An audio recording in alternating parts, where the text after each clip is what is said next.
Have you ever caught yourself thinking, why am I giving Amazon a cut of my book sales when I could just keep everything by selling on my own website?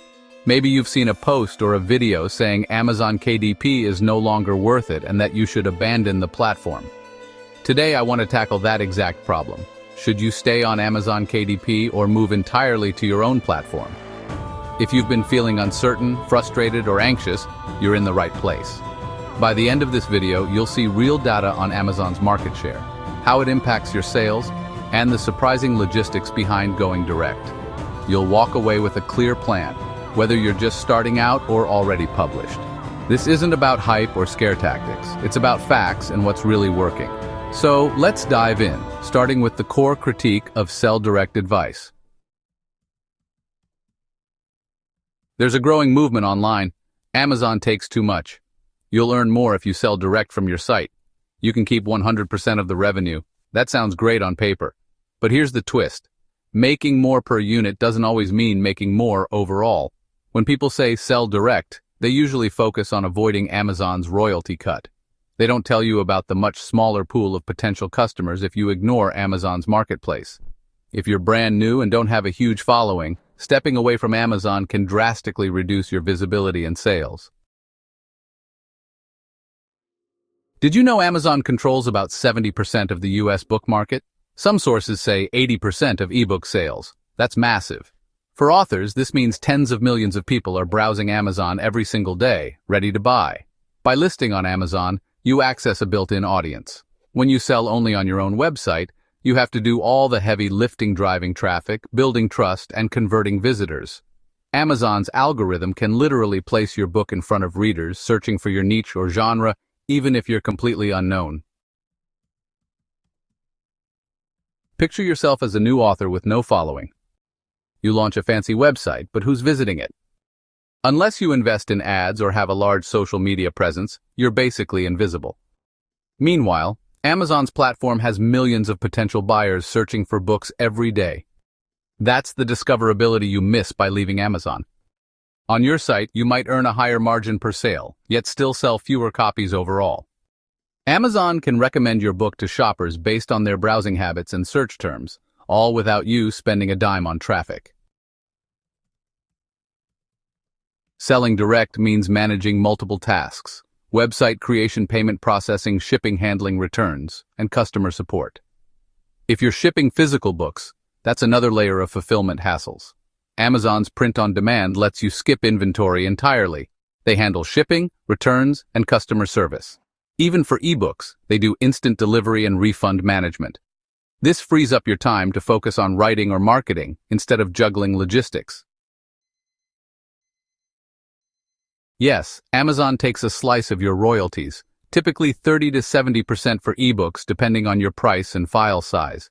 But think about what you get in return: global reach, automatic fulfillment, and built-in trust. If you sold a $4.99 ebook on your own site, you might keep $4.50 after payment processing. But can you generate the same number of sales as on Amazon without spending a fortune on ads? On Amazon, you might make a bit less per sale, but you'll usually sell more copies, and often without spending huge amounts on marketing. Some authors worry about Amazon banning them for no reason. While it can happen due to mistakes or policy violations, true permanent bans out of nowhere are rare. Most account suspensions come from legitimate guideline breaches, trademark misuse, keyword stuffing, or plagiarized content. If Amazon flags you by mistake, a simple appeal usually resolves it. No platform is perfect, but if you follow the rules, your risk of permanent ban is very low. I want total control. It's a natural thought, but total control doesn't exist. If you sell from your own website, you still rely on payment processors, web hosts, and shipping carriers. They can shut you down or change policies anytime. Brick-and-mortar stores face zoning laws, natural disasters, and tax changes. Even a 9-to-5 job can vanish with layoffs or economic downturns. No matter which path you pick, there are external factors. Instead of chasing absolute control, focus on adapting and diversifying. Every few months, someone shouts, "KDP is dead." But the Kindle Unlimited Global Fund rose from $19 million in 2016 to over $57 million recently. That's nearly triple the payout. If KDP were truly dying, we wouldn't see this surge in author earnings. More authors than ever are hitting 5-figure months, some even 6 figures. Yes, competition is higher, but so is the number of readers and total sales happening on the platform.